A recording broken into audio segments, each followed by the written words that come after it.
morning and welcome to Atheist Talk on KTNF AM 950, the progressive voice of Minnesota.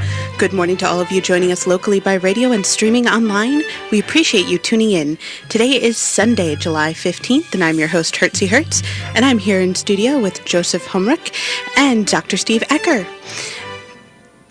Excuse me. It's morning.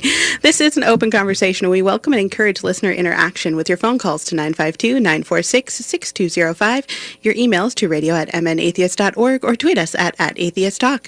The phone number is only only available when we're live, but you can always email or tweet us whether we're live or you're listening to the podcast. Dr. Steve Ecker is a genetic scientist, I believe. Did I say that right? Of course. Yes. Excellent. A little bit closer to the mic. Yes. Yes. All right, and you are here to talk about a conference and also just, genetic science in general. So you're going to tell me when I get my unicorns. Exactly. Excellent. Well, Joseph, Dr. Steve, welcome to Atheist Talk. Thank you, Hertzey. So, Joseph, I already saw you scribbling in your notes while we were standing in the parking lot waiting. I'm guessing you have a fantastic question. Well, I certainly have some questions, Hertzey, so thank you very much. Dr. Ecker, for our listeners, could you give everyone the 30 to 60-second explanation of technologies like CRISPR and any other technologies that are prominent right now in the area of genetic changing? So that's a great term, genetic changing. So we think of genetic changing, gene editing, genome engineering, by analogy to what you do with a computer and changing word processor text. We now have tools that can change the DNA just like you can change your Microsoft Word document. And we use that because the DNA is the code of life. So I have a question. Why should I care? Why should you care? Well, all biological systems are driven and controlled by DNA. So it's the first time we have the ability to really meaningfully and direct the changes at the scale that we developed, especially the last 5 years. Okay, that's a pretty good reason. Please continue. You were saying the analogy to Microsoft Word. So if you just like you want to make you want to change an A. Because you've got a misspelling, it's THA, you want to make it to a THE and correct that word or correct the content. We can make those same changes because all DNA is encoded by 4 letters. It's A, C, G, or T at each base. You can also make changes that would be a single change, so-called single nucleotide change. We can also change large segments that just like you do cut and paste in your Word document. You can do replace, you can do delete, and you can do insert. You can think about it as there's the keyboard function the cursor function where you identify where in your text that you're making the change. That's the cursor that your mouse runs.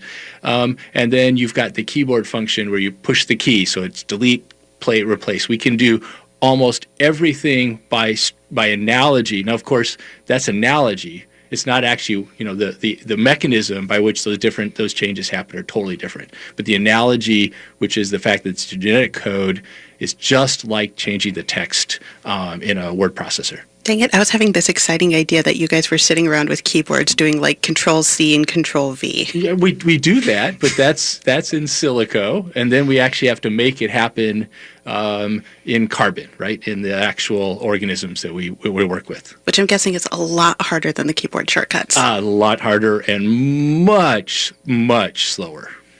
And is the primary mechanism the use of the technology called CRISPR? CRISPR is the latest incarnation. So gene editing, actually, as we are calling it, is over roughly 30 years old. You can go back to the origins of molecular biology. Some of the first Nobel Prizes in molecular biology were for these proteins that will recognize a spot in the DNA and then we'll cut it with high precision, and they're called restriction enzymes. Some of the first, like the Nobel Prize for that was for EcoR1, which is this restriction enzyme out of E. coli. Or I'm trying to get at is people are aware of the CRISPR system and think of it as an overnight success, but it's really been 30, 40 years in development to be overnight. So what organism does one change? Are you changing a fertilized egg, a complete organism like, say, a whole protozoa? Does one change the reproductive cells? What could you give us an overview of what can be changed? Right. So I encourage those to go to John Oliver's gene editing segment, which is really goes into this. There's two cell types. There's the cells that are somatic cells, so there are skin cells, our organ systems.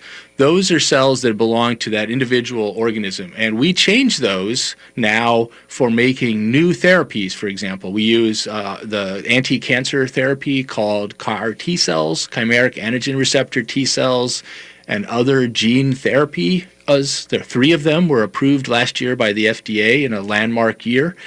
Those cells, sometimes you call those living therapies. So the therapy is the cells. You can think about it as modified bone marrow transplantation. Bone marrow transplantation is somatic cell transfers. Organ transfers are somatic changes. So that's germline changes are where you actually change something and then all of the offspring are changed. So right now, some of the top gene editing products that are going to touch the world are going to be plant products that have gone through the germline, or they're somatically changed and then clonally selected, right? So those are 2 ways in plants to take a change and then propagate it.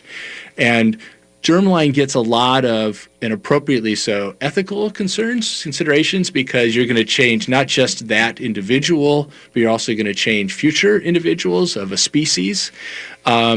But if you can parse those into those 2 categories, those are important classical categories to be thinking about. Much of the work in health is on the area of somatic changes. I can definitely second that John Oliver show. As a person who's not a scientist, it was great for layman terms. Please note, if you do watch it, he's a little crass. Yes, and it is. A little bit irreverent. It does have. I loved it. Content that's not suitable for children. Kind of like my other show. But that's almost all of John Oliver's segments. But yeah, we have it on our website at the Genome Writers Guild with that warning, just from a link. So imagine that that technology progresses apace in the way that we would wish it, and it's about 1 or maybe 2 centuries from now. How is life different? Yeah, so this is a great question. I like the phrase I'm using is, how will gene editing and the science of gene editing going to touch the world?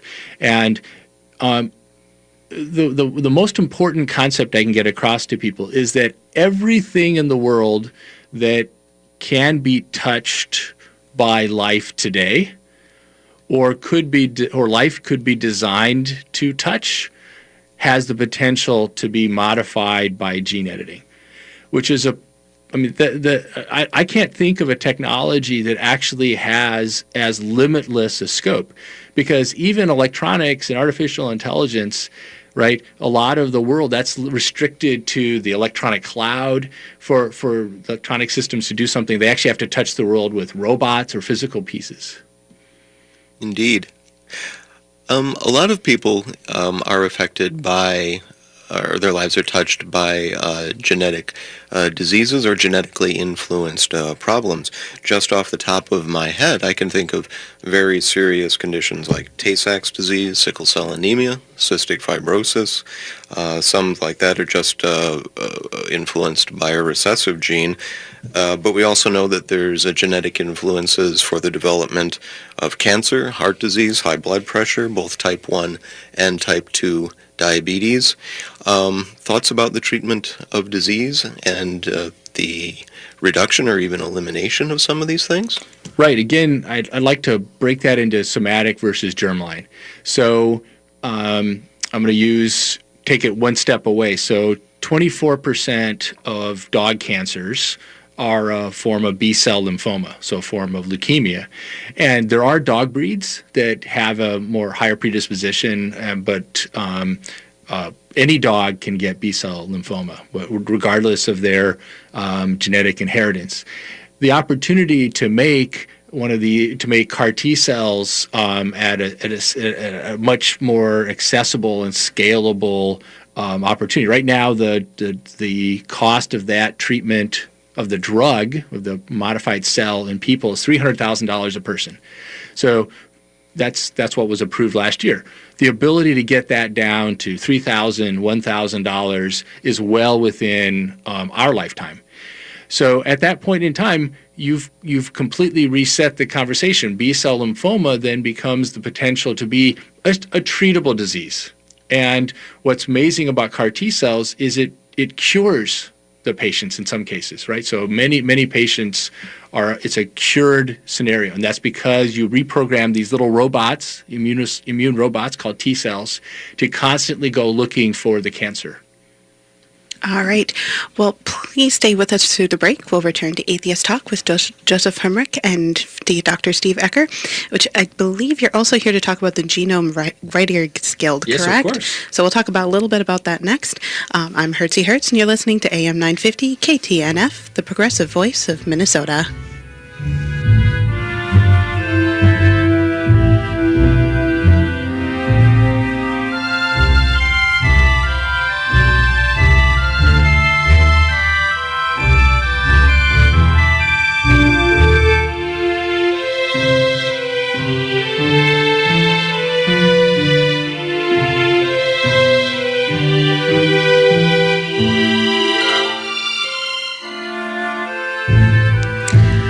Welcome back to AM 950 KTNF, the progressive voice of Minnesota. You're tuned in to Atheist Talk, and I'm your host, Hertzey Hertz, in studio today with Joseph and Dr. Steve Ecker. Before we get back, however, I want to remind everyone listening that immediately following this program, you can listen to American Atheist Viewpoint, an official production of the American Atheists. Please note, you can always catch American Atheist Viewpoint by subscribing to the podcast version in iTunes, Google Play, Stitcher, or the podcast player of your choice. As for the here and now, if you'd like to get involved in the conversation with Joseph and Dr. Steve Ecker, this morning you can call us at 952-946-6205, email us at radio@mnatheists.org, or tweet us at Atheist Talk. Or you can also check out our Facebook page, Atheist Talk. That's a lot of times I have to say that. I think I make that joke every week, too. All right. Well, Dr. Steve, you are also here to promote a guild, a Genome Writers Guild. Now, is this the guild that's going to write me my unicorn? Well, I think that it's, as I mentioned earlier, it may not write you a unicorn, but you might have more fun to do a dragon. I think there are possibilities. Can we do both? Well, keep in mind, it depends upon how patient you want to be. Our technology is very slow right now. I am not patient. Not patient. Well, I think then maybe you should live with CGI for your technology right now, while the rest of us keep working at it to make it easier. All right. Well, what is the Genomes Writers Guild? Yeah. So we realized a few years ago that this technology had enormous potential implications way outside of the research ivory tower laboratory. As I've used this phrase, how are we going to be touching the world? And we realized that we are already touching the world, and that a number of the groups we're building the next tools to touch the world. So in Minnesota, one of the first gene editing companies went public. It's Calyxt, and it's the plant gene editing company established by Dr. Dan Voitas at the University of Minnesota. And that's here? That's here. I love Minnesota. Recombinetics is a company that uses gene editing to modify pigs and cows. For example, they have pushed to do the hornless dairy cow. So it's a approach to, right now for dairy cows, you cut the horns off, which is just not a very good experience for anybody involved, but naturally occurring hornless cows exist. They just haven't historically been in the breeds that we make milk. And so you can use gene editing to accelerate the breeding and cross that trait in. It's called the pulled trait.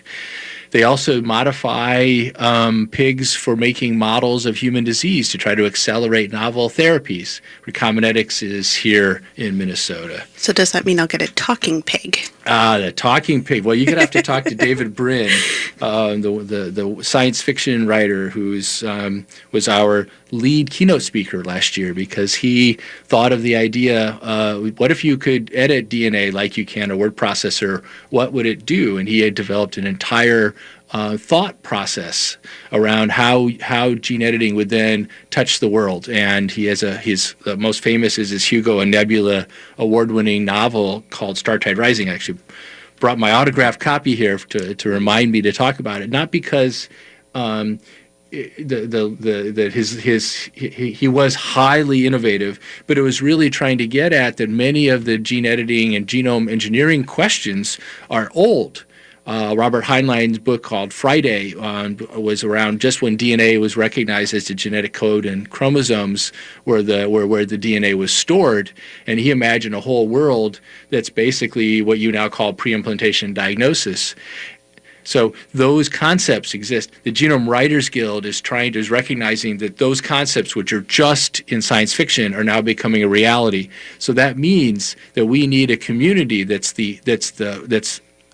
all stakeholders. So the Genome Writers Guild are the scientists, but they're also artists like Lynn Feldman, who really thinks about science and art and touching humanity.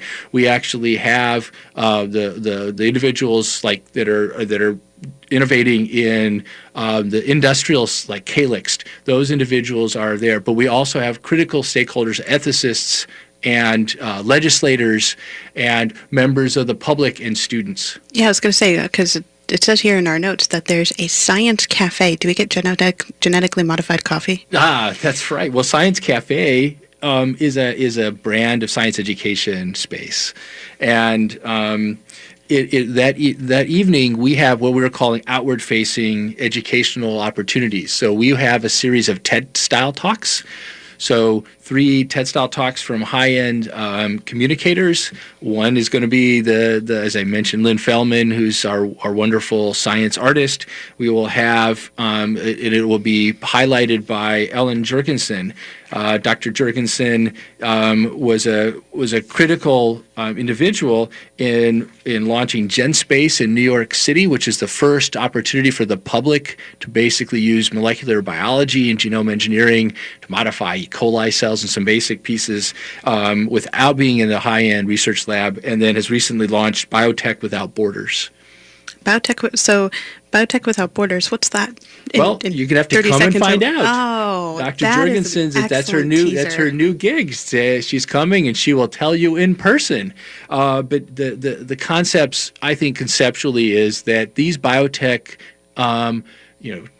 tools are now directly impacting the world. They're no longer just in the research lab. And so that's both scary to people, and it's also an enormous opportunity to make our world a better place. All right, so for those who are interested, the Science Cafe is Thursday, July 19th from 7 p.m. to 9:30 p.m. at the U of M McNamara, thank you, Center. And Joseph, I'm guessing you have a burning question that will take about 2 minutes. I'm trying to select the most time-appropriate question, so maybe I'll go with this one and save the longer and I feel more interesting question for our last segment. Doctor, when you're making presentations to the general public, what is the biggest misconception that people seem to have? Unicorns. Maybe perhaps that we know a lot more about how DNA works than we think, than we do. It's very difficult. I mean, part of my day job is part of what's called personalized medicine. And just because I can have the sequence, so sequencing your DNA is really inexpensive. It's literally 1 billion times less cost than it was a few years ago. And so I can know what all of the A, C, G's, and T's are, but I don't know how to read that book. And so if you don't know how to read it, how do you know that what you're writing will have the consequences? That's probably the biggest, that we're still trying to understand both how to read the genetic code as well as interpreting it and the process. Do the folks ever have some scary misconceptions? Well, maybe Jurassic Park as opposed to unicorns. I don't know. I can go both. I can go all. I am not going to limit the genetics when it comes to my geekiness. I do have an email though from actually Miss Lynn Feldman, Midwest. She says, "Good job, Steve, Hertzey, and Joseph. Midwest scientists are leaders in genome engineering field. A lot happening at our very own U of M." And after the break, can you tell us what is happening in Minneapolis and other Midwest universities? That was going to touch on my next segment question. Lynn, you must be psychic, but we don't believe in those either. But we'll return with our guests, Joseph and Dr. Steve, right after the break. Please stay with us. I'm Hertzey Hertz, and you're listening to Atheist Talk on KTNF AM 950.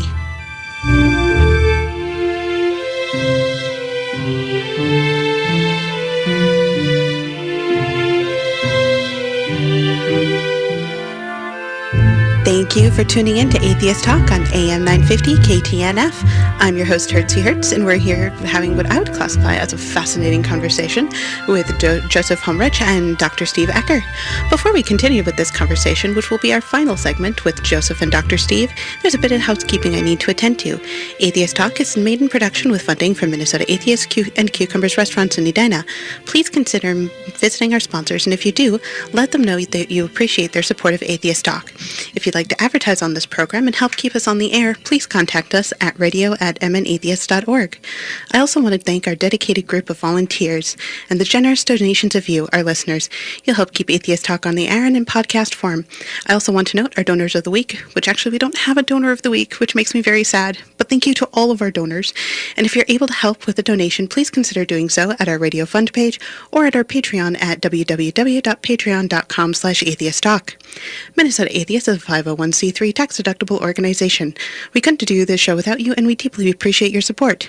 Music for Atheist Talk is by composer and member Brent Michael Davis and is used with permission. Please note, all opinions are of the guests and hosts only, do not necessarily reflect those of Minnesota Atheists as an organization. As always, check out the Minnesota Atheists website for podcasts of previous programs. You can browse articles, book reviews, and peruse the calendar of upcoming events. You can also sign up for the Atheist Weekly email, which will give you links to upcoming events. We always have a ton of activities going around the Twin Cities and outlying suburbs. If you enjoyed the show and all Minnesota Atheists has to offer, please consider becoming a member of Minnesota Atheists while you're on the website. Memberships have some great perks. Check out the Hi and Why on the website. With all that relevant and useful information out of the way, let's go back to our conversation with Joseph and Dr. Steve. Thank you, Hertzey. Doctor, I'd like to understand what is currently helping and hindering the development of this technology. And let's make that as broad a question as possible.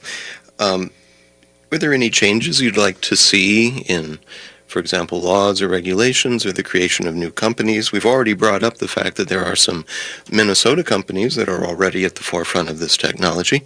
What are your thoughts? So I think the point of the Genome Writers Guild is to balance the potential with the understandable concerns. So we use the word responsible in our charter. The goal is to have and use a responsible technology for touching the world. So this technology has the ability to impact the food we grow, not just making it cheaper, but making it better. The ability for it to have a healthier a blend of lipids and oils, or having the ability to have a longer shelf life, or have the ability, like golden rice that's gotten built, although that's an older gene editing technology, that allows a healthier diet. You have the ability, that's improving current products. There's the ability to make novel foods that you can't do yet. We have the ability to likely rescue foods. The banana is largely a single genetic clone that's 99% of the bananas on the planet, but it's already subject to a fungus that's going to take the Kavanaugh banana down. You can be able to make a version of it that's now resistant to that. For somebody who's near and dear to my heart, I love I love chocolate, and chocolate also has the same kind of a scenario where it's only a few strains of chocolate that are the high production strains, but they're now becoming subject to parasites or bacteria or viruses that are coming down the pipeline. For okay, those they need to get on that chocolate thing right away. You're missing one. The real one is cocoa. So, right, it's the same scenario. But all of those plants, those critical plant varieties, have the ability to generate genetic diversity to reverse the unification of genetics, but then adding genetic diversity by rapidly. A lot of the same genetic diversity you'd add back to these species is naturally occurring genetic diversity, but using gene editing to do what's called accelerated breeding. So you've got the food supply, you have the ability for making novel therapies, the ability to edit and modify cells to make what are called living therapies, so add functions to these cells, whether they are hematopoietic stem cells or so-called bone marrow cells for treating diseases that are of the bone marrow or generating novel immunotherapies. I just want to. These are the enormous potentials that are here. These are actual happening right now in the research laboratories. How you want to put those into the world, how you want to put these technologies and start touching the world, that is an important conversation with everybody involved. So it's the members of the public, it's the members of our leadership, it's the members of foundations, understanding, well, maybe it's not economically cost effective to make a therapy that treats 100 people in the world, but actually if you invert the problem and you can make the production very inexpensive, you might be able to make custom therapies where somebody comes in and a single therapy is made just for that individual. The ability, how are you going to take that? We have a potential that's so high. How are you going to grasp that? And so we're trying to break all of those questions up into smaller, bite-sized chunks for dealing with regulation, with dealing with communication, with dealing with the partnership so that the success is pushing us in where we want to go. So there are questions, regulatory questions. They're very important, but regulatory questions, by definition, now have a political bent.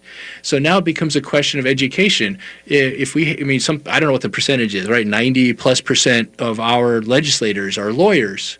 Well, not very many lawyers are experts in, how DNA works and how you change DNA and how you're going to impact it. So there's much of what we're trying to do is have the dialogue. And so the first step is sharing what the critical questions are so that we can share the benefit. The second side is you don't want regulation and the fear of failure to prevent us from doing something that could obviously make the world a better place. In fact, preventing that from happening would also be considered unethical. So when you've got to balance it, right? You've got to balance that scenario. So we're in this critical stage, and the thought for the Genome Writers Guild was to put the experts together, but that's not, but what we mean by an expert, it's not just the scientific expert, it's the regulatory experts, it's the ethical experts, the public experts. Don't forget the accountants on this, because in all seriousness, when it comes to business, if you can have an accountant say this is why you should do a thing, it can help. And my boss says this all the time, and I agree. If you can go into a place saying, I know how to read a P&L, that puts you way above a lot of people. Sure. The business models, right? There's an opportunity here to fundamentally change the business models of a number of our industries and processes. I think I'm going to have to go now because, it would be kind of fun to be an accountant for like a small little bio firm. It would be. And there's many of them happening here in the upper Midwest. I mentioned a couple of them with Calyxt and Recombinetics. There's some coming out that are partnerships with Mayo Clinic, with Iowa State, again with the University of Minnesota, some that are in the private firms, that are some that are secondarily impacted. MinFarm is one that's sort of in this novel space. And people in Minnesota, we don't realize This is the origins of that innovation goes back to a number of innovations that predates the CRISPR systems, the Sleeping Beauty transposon system that Perry Hackett's lab at the University of Minnesota built, led to a company called Zyopharm that does these anti-cancer therapies. It's led to a company that I'm associated with, that helped founded many years ago, but it's now called Immusoft. It's in Seattle. Some of the first gene editing technologies led to the first commercially available gene edited animal. If you go to Walmart, you can buy the first gene edited animal on the planet. It's called the glowfish. If you've seen these bright glowing zebrafish. I was going to say, aren't they like in pet stores all over the place? Yeah, they are in pet stores. And in case you don't want to go to Walmart. And those have a wonderful Minnesota connection in multiple levels. They're all made by a University of Minnesota alumnus, Dr. Aidis Nisevicius, who was a graduate student in my lab many years ago, and he's the chief scientist for making these. And that's fish as art, right? That's using genome. Those glowfish are beautiful. That's what they bring to the world. They are living beauty. So when you've got genome engineering that's talking everything from trying to save people's lives to the food we eat to the beauty in our landscape, it seems to me that we should be having the conversation about what does it mean to be doing this responsibly, and what does it mean to do it in a way where it's going to have maximal benefit. Well, I think that might be a nice point for me to jump in with this next question. I've been a scientist all my life, first as a university researcher, then as an engineer for about a decade, and then I'm now a software developer, and the people I work with, my friends, engineers I work with, we talk about science all the time. And frankly, this is probably the most exciting area of science right now that I can think of. I wonder if you could talk to young people in high school, people who might be entering college soon, if you wanted to encourage them and get them excited about this research, what would they be studying? What's your background? What's your education? Maybe something about those topics. Yeah, so it's great. So this is a really exciting time, and I'm going to so my background was, and I have an electrical engineering degree from the University of Illinois, trying to build computer chips. I was doing semiconductor physics, and I had the opportunity to meet the late Dr. Carl Woese, who was doing the first molecular evolution work. All of Dr. Woese's work was understanding how you can use DNA to understand the origins of life and evolution. It's now if you have a microbiome genetic test, all of his tools are what's done. Although he was making it try to identify, the origins of extraterrestrial life, and was finding the origins of these bacteria that live in deep sea vents. So it was a wonderful time. And he had a very profound conversation to me. He said, "Do you want to figure out how Moore's law works in the next generation of computer chips, or do you want to know how the code of life works?" And so that was 30 years ago. So that was the promise that brought me into molecular biology, and I've been doing molecular biology my career. But that was 30 years ago. If you enter today, you don't have to do that 30-year wait. The ability to edit and change DNA on demand was just a dream 30 years ago. So the analogy I'll give, if you're thinking about this from an engineering side, is the invention of the transistor. So the invention of the transistor was in the late 40s at Bell Labs. What it did was it untapped the potential of all of these electronics. But people forget that the transistor was so valuable because of scientists like Turing that had described a universal computer, what a bit was and what the byte was and how you'd actually program. But they were using vacuum tubes and relays. When the transistor came out, you could do everything rapidly. And the first products. Forgive me for interrupting. I want to plug again the upcoming activities. Could you tell our listeners again as we exit? Yeah. So the upcoming activities, come to the Genome Writers Guild. If you want to learn about all of this excitement, come to the Genome Writers Guild coming up this Thursday, Friday, and Saturday at McNamara Center at the University of Minnesota. All right. Well, thank you so much. We'll be back for about 4 minutes before the Minnesota Atheists, or the American Atheist Viewpoint. But thank you for listening.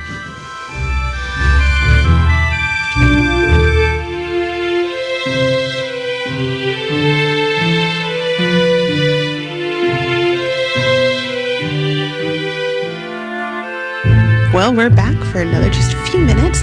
Dr. Steve, could you do me a favor and can you just give an outline of some of the TED Talks that are going to be at this Science Cafe with or without GMO coffee? We could say it's cafe.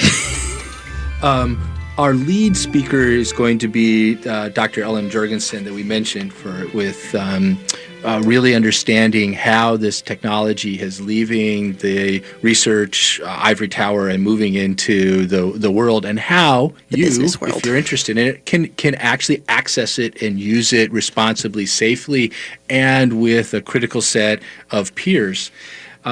The other end of the spectrum would be Lynn Feldman, and understanding that there's an enormous amount of beauty in understanding diversity and DNA, and it leads to who we are as people and who we are. Lynn is a wonderful, broad spectrum, so I'm looking forward to seeing it and learning myself. I think the concepts of the TED Talks are, how can you understand as a member of the public and become informed of these technologies, and if you're interested in learning, how would you go about doing so? Which is actually great, because while Joseph may have a background in science, I am degreeless and my background is accounting. So I can account for your biotech, but there's some of this that goes over my head. So do you have any are you going to be doing a TED Talk? I'm not going to be doing a TED Talk. What? But you're so fun to listen to. I am disappointed. Well, my job is making sure that we have all the diversity of voices being spoken and heard, and that's. I have enough gray hair that it's people have heard me before. So I think the real goal is exploring, and I'm really looking forward to. So keep in mind that for the Science Cafe, you don't have to be registered. We have a special registration opportunity. If you're under 18 and under, it's free, and then for the public, it's only $15. So that's really just to help us cover the food costs. Our goal is to really be open to a two-way dialogue. You said food costs. Is there food? There is food. Oh, see, you should have started with that. There we go. I should have. And it's good food. It's from D'Amico's. Oh, that is really good food. All right, so strange question. If you had a dream sci-fi author guest, who would you have come? Oh, well, I already did. It was David Brin, Dr. David Brin. He was such an awesome. He's one of the futurists. He's done it twice, by the way. He's done gene editing, and he also was one of the few scientists that predicted the internet. I don't think you realize Asimov, Heinlein, and a lot of those scientists did not predict the advent of the internet and touching our lives in it, and he did. David Brin did. So he's a futurist that has gotten a couple of things right that a lot of the science fiction writers have not. So not Robert Heinlein? Oh, he's, passed away, right? So yeah, David Brin's alive. Dream guest. I guess dream guest. Dream guest? Well, I think you'd have to take Asimov, right? Yeah. But he missed it. He missed some big things. He missed Wikipedia. He missed. It was just to be very expensive in the Asimov books to access the knowledge base of the Encyclopedia Galactica. I mean, as good as Asimov was, maybe Arthur C. Clarke in predicting communication satellites before you could even have a rocket working. All right. Well, I'm going to just plug this once again. We have the Science Cafe on July 19th from 7 to 9:30 p.m. at the U of M's McNamara Center. McNamara. I'll never get that one. It's a McNamara Center. It's a wonderful venue. It's a really awesome venue. I have been there before for some other stuff. It is a beautiful venue. And speakers will have some TED-style talks, a nice 10 minutes or so, including key speaker, renowned Dr. Ellen Jorgensen. And it's free for students and people under 18 and 15 for adults. So I know I am actually very sorely tempted to leave my Thursday gaming and go there. Wow. And I hope to see everyone else. Thank you, and please stay tuned for Atheist Talk with Maddie Love.